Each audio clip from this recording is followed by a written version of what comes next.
किसके अल्फाज हैं? प्रॉफिट मोहम्मद सल्लल्लाहु अलैहि वसल्लम कि जिसको वो जन्नत कह रहा है वो दोज़ख है। अब मैं इसको तशबीह किससे देता हूँ? ये जो चीज़ें, ये मेरा पर्सनल व्यू। अब ये जो हॉलीवुड है, एक ग्लैमर का एक वर्ल्ड है और एक फैंटेसी का वर्ल्ड है। इंसान मूवीज़ देख के एक फैंटेसी वर्ल्ड में चला जाता है और इंसान रियलिटी से दूर होता जाता है। मूवीज़ कुछ अच्छी भी हैं, इंसान उनसे बहुत कुछ सीखता भी है, लेकिन जनरली देखा जाए तो ये पूरी की पूरी इंडस्ट्री जो है, इसके पीछे क्या साइंस है, ये किस तरह से सबकॉन्शियसली आपको आपके माइंड में कुछ सबनिमिनल मैसेजेस के थ्रू कुछ बात बताना चाह रहे हैं, एज ए जनरली देखा जाए। ये जो है प्ले बॉय, ऑब्वियसली आजकल कितना ग्लैमर है, सुपर मॉडल्स, और ये मूवीज़ में जो खवातीन दिखाई जाती हैं। गेम्स ऑफ थ्रोन्स जो है वो कितनी आजकल फेमस एक सीरीज़ है, शुक्र है मैंने नहीं देखी और कभी भी नहीं देखी, लेकिन आजकल मतलब लोग ने स्टैंडर्ड बना लिया। लोग कहते हैं गेम्स ऑफ थ्रोन्स नहीं देखी तो तू बंदा ही नहीं है, यानी कि तू कोई कूल बंदा नहीं है। अब ये किस तरह का स्टैंडर्ड है? इसी तरह YOLO, you only live once, ये लाइफस्टाइल एक स्टैंडर्ड डिफाइन कर दिया कि party, without party you are a boring person, और तुम बोरिंग हो। और ये जो है ग्लैमर सारा मटीरियलिज्म का, ये चार चीज़ें कंबाइन करके मुझे समझ आता है कि ये है उसका पैराडाइज, दज्जाल का। ये पैराडाइज हमें बड़ा अट्रैक्ट करता है और मॉडर्न सिविलाइजेशन इसकी सबसे बड़ी वो कह लें कि अलमबरदार है इस ग्लैमर के, और वो चीज़ जिस तरह से वो ऑफर कर रहे हैं कोई भी नहीं कर रहा। इसलिए ह्यूमैनिटी अट्रैक्ट कहाँ पे हो रही है? उस तरफ जा रही है। और इस्लाम जो है वो ऑब्वियसली सेक्रीफाइस की बात करता है, इस्लाम जो है वो स्ट्रगल की बात करता है, लेकिन इस्लाम में कंटेंटमेंट का वादा है कि थोड़ी सी स्ट्रगल करके, वो एक ट्रेनर कहा करते थे ना कि you have to take the pain, either the pain of discipline और द पेन ऑफ सफरिंग। अब चॉइस इज योर्स, या तो तुम डिसिप्लिन की पेन ले लो या तुम सफरिंग की पेन ले लो, अब चॉइस तुम्हारी है, तुमने क्या करना है। तो इस्लाम पेन ऑफ डिसिप्लिन देता है, लेकिन वो पेन ऑफ डिसिप्लिन आगे जाके राहत बन जाती है और वो इंसान की ज़िंदगी में कंटेंटमेंट लाती है। ये जो चीज़ें, ये पेन ऑफ सफरिंग देता है। इसका प्रूफ है कि नहीं, हॉलीवुड मुझे बताएं कितनी सुसाइड्स हैं, कितने एक्टर्स ऑन एवरेज सुसाइड करते हैं 1 ईयर में। रॉबिन विलियम्स के पास क्या नहीं था, मुझे कोई समझा दे उसने सुसाइड क्यों किया, क्या वजह थी? कोई साइकोलॉजिकल इशू था, उसके पास हर चीज़ थी। कर्ट कोबेन ने सुसाइड क्यों किया? बच्चियां उसके आगे पीछे थी, सबको साइकोलॉजिकल इशू था। वो साइकोलॉजिकल इशू क्यों बना? नमाज वगैरह नहीं था। बात ये है ना, क्यों बना इन्हें साइकोलॉजिकल इशू? क्यों वेस्ट में इतने ज़्यादा डिप्रेशन इतनी प्रेवलेंट क्यों है वेस्ट में? हमें तो इस्लाम ये कहता है ना, लेकिन थोड़ा सा हम ग्रास रूट लेवल पे जाके देखें तो सबसे ज़्यादा इस वक्त प्रेवलेंट डिजीज़ है major depression, according to world health organization. ये 2014 का सर्वे है। क्या वजह है, क्यों मेजर डिप्रेशन इतनी प्रेवलेंट है वहाँ पे वेस्टर्न कंट्रीज़ में? ये क्वेश्चन बनता है। वो प्रोग्रेस की बात करते हैं, सोशल प्रोग्रेस कुछ भी नहीं है उनकी, और ये एक्सपर्ट्स बात करते हैं इस पे। इसमें पूरे एसेज लिखे हुए हैं, CSS में बाकायदा ऐसे आता है, look to the east for holistic progress. West ने तो कोई होलिस्टिक प्रोग्रेस नहीं की, progress as a whole. Social progress nil है उनकी सिविलाइजेशन डाउन जा रही है सोशल प्रोग्रेस में।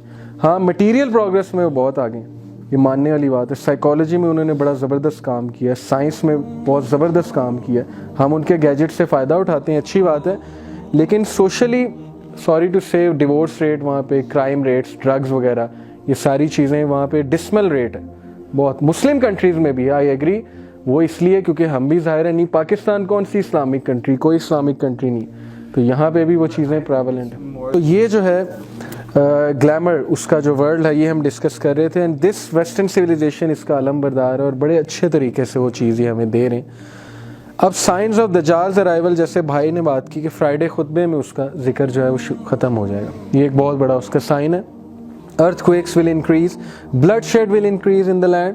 हदीस ऑफ तमीम अद-दारी, जब उन्होंने दज्जाल को देखा था, मुलाकात हुई, कुछ क्वेश्चंस हुए थे उनसे, उनमें ये था कि सी ऑफ गैलीली ड्राई हो गया कि नहीं हो गया, तो वो अब ड्राई, ऑलमोस्ट ड्राई हो रहा है अकॉर्डिंग टू रिसेंट सर्वे, और वो बिल्कुल ही सूखने वाला है। इजराइल में है सी ऑफ गैलीली। और date palms of Beisan, did they still bear fruit? तो साहबी ने कहा था यस दे स्टिल डू। उसने कहा था कि जब वो डेजर्ट हो जाएगा तो तब आई विल अपीयर, और अब वो डेजर्ट हो चुका है ऑलमोस्ट, ये अकॉर्डिंग टू आप देख सकते हैं। एट्रीब्यूट्स ऑफ दज्जाल्स एज, चूँकि हमें दज्जाल का पता होना चाहिए तो उसके एज के जो एट्रीब्यूट्स हैं वो भी पता होने चाहिए। इग्नोरेंस एंड एक्सट्रीम कन्फ्यूजन, उसके दौर में बहुत ज़्यादा स्ट्राइफ होगी, बहुत ज़्यादा सेक्टेरियनिज्म होगी, अकॉर्डिंग टू हदीस का निचोड़ बता रहा हूँ। और ignorance will be prevalent, dumb people होंगे उसके दौर में।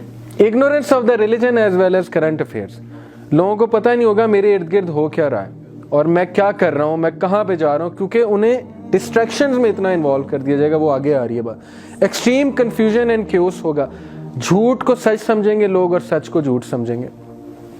एज ऑफ डिस्ट्रैक्शंस के हवाले से मैं आपको बताऊं कि आज एक मॉडर्न बंदे की अगर आप रूटीन थोड़ी सी स्टडी करने की कोशिश करें तो आप देखेंगे वो बेचारा, हम तो शुक्र है इससे काफ़ी हद तक रिलैक्स्ड हैं इस रूटीन से, लेकिन आप चाइना को स्टडी करें, जापान को स्टडी करें, वो मशीन्स बन रहे हैं और वो मैरिज भी नहीं कर रहे अब। अकॉर्डिंग टू रिसेंट सर्वे मैं पढ़ रहा था, जापानीज जो हैं वो पता नहीं क्या क्या सेक्स डॉल्स बना रहे हैं और रोबोट्स बना रहे हैं कि उनसे ख्वाहिश पूरी कर लें। मैरिज करने की भी क्या ज़रूरत है, टाइम सेव करो और बस इस सिविलाइजेशन में कंट्रीब्यूट करो, ह्यूमैनिटी में कंट्रीब्यूट करो।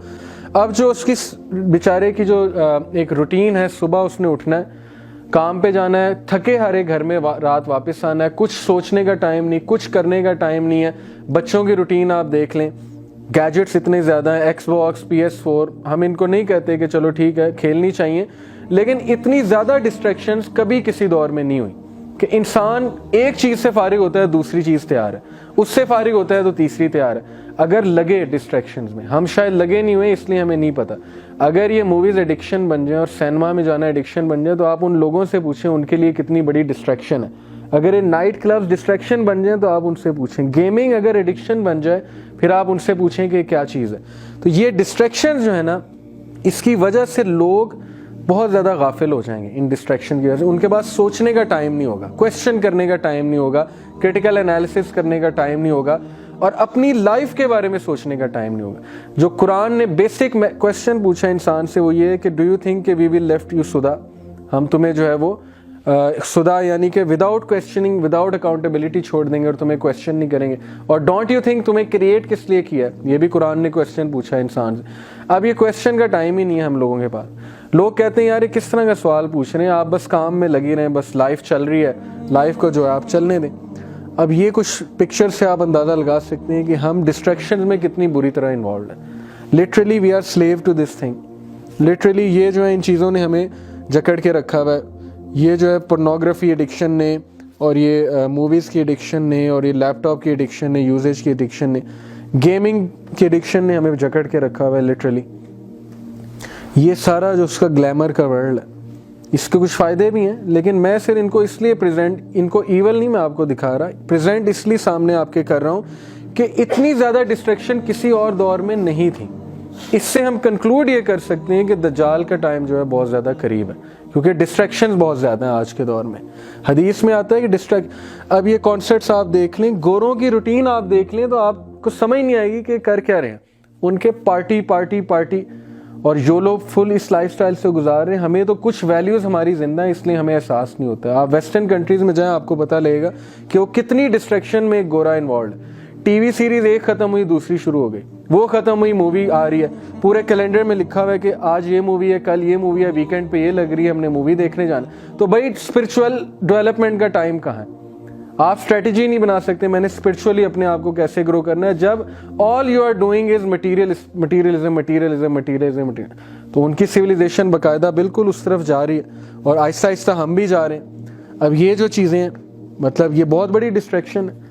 ठीक है, मैं इनको क्रिटिसाइज नहीं कर रहा, फुटबॉल देखना चाहिए, खेलना भी चाहिए, लेकिन इनको खुदा बना लेना, इनको आइडल्स बना लेना और इनके पीछे जो है अपनी ज़िंदगी बर्बाद कर देना। और ये जो चीज़ें हैं, टीवी सीरीज़ एक ख़त्म हुई दूसरी शुरू, तीसरी शुरू, चौथी शुरू, तो फिर ये तो कभी ख़त्म नहीं होंगी ये डिस्ट्रैक्शंस, और इंसान इन्हीं में लगा रहेगा और उससे क्वेश्चन करने का टाइम नहीं होगा अपने आप को, और तब तक अच्छा खासा उसका बेड़ा गर्क भी हो जाए। क्योंकि एंटरटेनमेंट कभी भी सोल एंटरटेनमेंट नहीं होती। एंटरटेनमेंट के पीछे हमेशा एक मैसेज होता है और वो मैसेज हमें दे रहे हैं वो। What kind of people will follow दज्जाल? एक तो मटीरियलिस्टिक लोग उसका नवाला है, उसको बड़े पसंद होंगे। क्यों? उसके पास मटीरियलिस्टिक वैल्यू सबसे ज़्यादा है और वो ऑफर करेगा। नबी सल्लल्लाहु अलैहि वसल्लम ने कहा कि जहाँ जाएगा बहार ले आएगा, जहाँ जाएगा ख़ज़ां ले आएगा, जहाँ जाएगा वो खेतों को जो है वो ग्रीन कर देगा, जहाँ पे जाएगा वो बारिश ले आएगा। उसके पास रिसोर्सेज होंगी दज्जाल के बाद। और इसको हम इस तरह समझ सकते हैं, मैंने जो अमेरिका और यूके की आपको बात बताई कि उसकी जो सिविलाइजेशन बन रही है, मोस्ट रिसोर्सेज दुनिया की किनके पास हैं? उनके पास हैं। आर्टिफिशियल रेन भी अब आना शुरू हो गई है। आर्टिफिशियल जो है वो अब फोटोसिंथेसिस भी हो रही है और ग्रो की जा रही है। रात के वक्त भी जो है वो प्लांट्स ग्रो किए जा रहे हैं। मतलब बहुत कुछ हो रहा है। तो ये सारी चीज़ों का हिंट हदीस से मिलता है। So coming to a very basic question, दज्जाल की physical existence, जी जी, दज्जाल मतलब किसी symptoms या कोई ऐसी कोई चीज़ है? दज्जाल सिस्टम, उसका सिस्टम भी होगा लेकिन वो फिजिकल भी होगा, डेफिनेटली होगा, क्योंकि हदीस बताती है, और उस हदीस से जो है ना सेफ अप्रोच यही है कि उसको फिजिकल भी माना जाए, क्योंकि नबी सल्लल्लाहु अलैहि वसल्लम ने बताया, तमीमत दारी ने देखा है, नबी सल्लल्लाहु अलैहि वसल्लम ने उसकी अपीयरेंस बताई, एक शख्स को सहाबा दज्जाल समझते थे, लेकिन उसके बारे में आता है कि वो दज्जाल था, वो अचानक से गायब हो गया था मदीना से। तो ये सारी चीज़ों से सिर्फ वो उसके बारे में कहते हैं ना कि दज्जाल जो है उसकी शादी नहीं हो सकती, वो बच्चे इसके नहीं हो सकते, लेकिन उस बंदे के थे। वो उसमें इख्तलाफ राय है। मैं तो वैसे ही बता रहा हूँ कि सहाबा एक आदमी को भी समझते थे दज्जाल, यानी कि सेफ अप्रोच ये है कि दज्जाल एक इंडिविजुअल होगा। नबी सल्लल्लाहु अलैहि वसल्लम ने पूरा उसका वो बताया हुआ, हुलिया बताया हुआ है, तो उसका सिस्टम भी है, और सिस्टम जो है उसका मैं आपको ये समझा रहा हूँ कि ये जो सिस्टम आजकल हम पे मुसल्लत है, ये प्रेपरेशन है उसकी, ठीक है। अब मटीरियलिज्म कोई बुरी बात नहीं है, कुरान ने इसको नेगेट नहीं किया है मटीरियलिज्म को, कुरान ने लेकिन एक मैसेज दिया है कि मटीरियलिज्म से उतना फ़ायदा उठाओ जितना उठाना चाहिए। क्रिश्चियनिटी ने इनकार किया, उसने कंप्लीट मटीरियलिज्म का इनकार किया, उसने एसेटिसिज्म की बात की। एसेटिसिज्म होता है कि आप बस वली अल्लाह बन के बैठ जाओ, शादी भी ना करो और बच्चे भी ना पैदा करो, और फिर आपको पता है उसके रिपरकशन, वो जो है चाइल्ड रेप और वो जिस तरह से इन्वॉल्व होते हैं उनके प्रीस्ट, फिर यही होना है।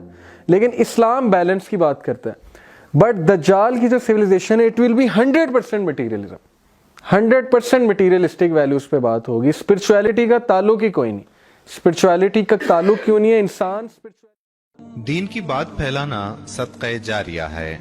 सवाब की नीयत से वीडियो को शेयर जरूर कीजिए। जज़ाकल्लाह।